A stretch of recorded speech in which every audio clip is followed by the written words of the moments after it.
The government has launched a £100 million campaign aimed at promoting a better image of Britain abroad in the run-up to next year's London Olympics. The campaign was launched by the Prime Minister in New York last night, featuring a series of posters stressing Britain's creativity, heritage, sporting and cultural qualities. But is it a true image, and is it the best way to promote tourism and investment?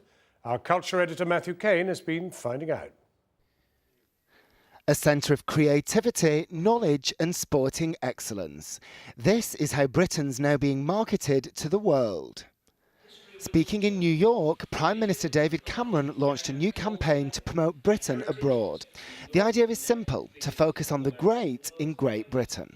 We've got so many things going for our country: the English language, fantastic time zone, brilliant history, very creative people, some of the best universities in the world, a great place to do business. We need to stand up and shout about how great Britain is and get people to come and invest and visit. The campaign is intended to capitalise on the opportunity offered by next year's Olympics, but it's already been attacked by some critics.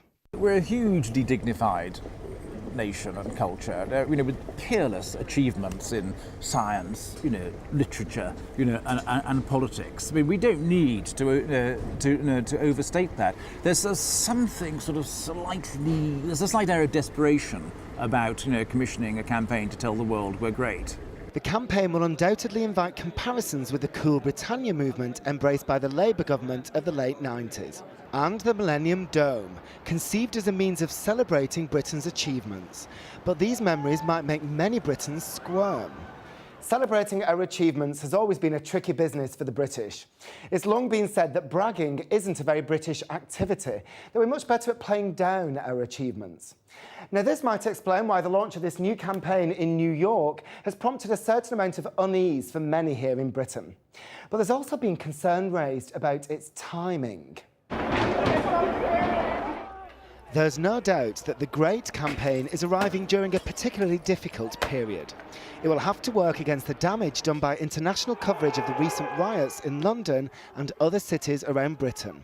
The reason the riots has had such a massive effect on perceptions of brand Britain is because people are thinking of coming here, doing business here, being educated here.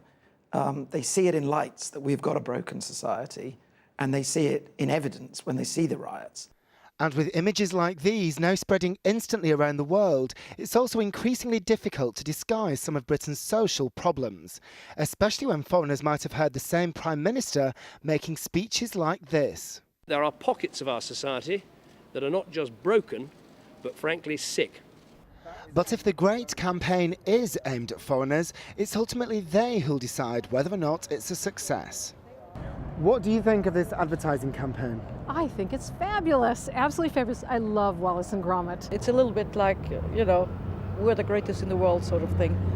What did you think about Britain when you saw the footage of the London riots? It was very sad to see these kinds of riots. I didn't expect these kinds of riots from England. I was frightened, and I seriously, for a moment, thought about not even coming.